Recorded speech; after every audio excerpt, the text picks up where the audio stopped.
È tutto pronto nel chiostro della chiesa della Madonna dell'Orto, dove si svolgerà il Gran Galà in onore di Jeff Bezos e Lauren Sanchez alla vigilia del loro matrimonio previsto per domani sull'isola di San Giorgio. Il personale del catering è al lavoro senza sosta per gli ultimi preparativi della cerimonia, mentre l'area è sorvegliata dalla polizia locale e da un servizio di sicurezza privata.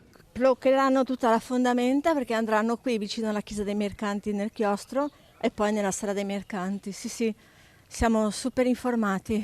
A partire dalle ore 16:30, come indicato in un'ordinanza comunale, sarà interdetto il transito pedonale lungo Fondamenta Gasparo Contadini e Fondamenta Madonna dell'Orto. L'accesso sarà consentito esclusivamente a residenti, ospiti delle strutture ricettive locali e titolari di attività economiche, previa esibizione di documenti che attestino il diritto al transito. Ah, non ero a conoscenza, non lo so, non ho idea. Io abito qua, quindi io vado su e giù, vengo, mi muovo.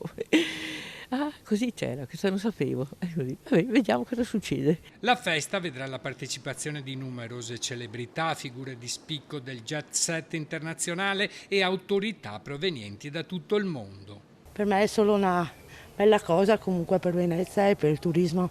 Io non sono contraria, penso che comunque tra costi e benefici ci sono delle valutazioni da fare.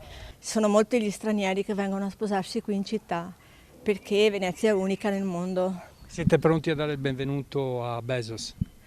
Ma sì, certo, perché no? Nonostante i disagi per la viabilità, i veneziani sembrano accogliere l'evento con curiosità più che con fastidio. Benvenuto, sì, benvenuto, porta soldi. E una canzoncina gliela dedichiamo. Una canzone Venezia, l'ultima, due cuori in una gondola.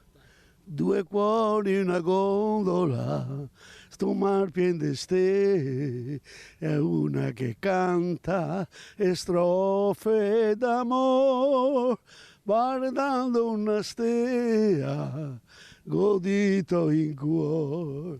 Venezia te prego, fa il sogno realtà.